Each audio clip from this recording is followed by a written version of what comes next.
Okay, so I made that decision back here, put that there, and that obviously makes my decision up here for me, okay? Then what I want to do is I want to look at this back rectangle here, right? It's less foreshortened by a little bit than this one, okay? The front plane.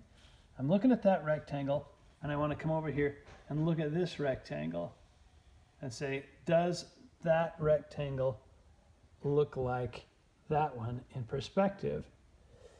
I think that it doesn't. I think it looks too long, right?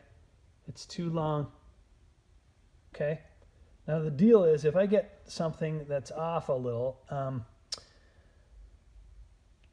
you know, it's not that big of a deal. It's not going to be a deal breaker if the light that I draw is longer than the light that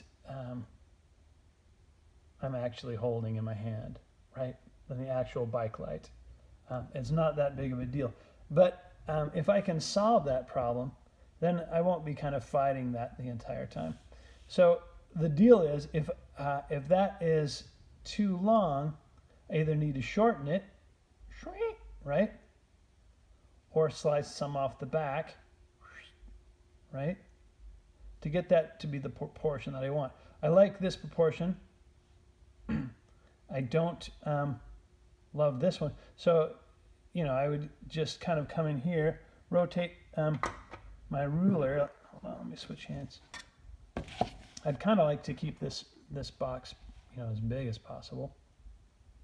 So I'm going to shave some off the back, right? In here to where it starts to be the proportion that I like. Something like that. You know, again, look at that, look at that, look at back and forth, till I think that I've got it. Pow. So I'm going to draw that line, see what I think of the proportion, and what's going to happen is then I need to look at the bottom of it and make sure that the bottom rectangle looks like that one in perspective. You know, if I've made the right choices on the other two, it should do it, but sometimes it doesn't. So I'll be back in a minute.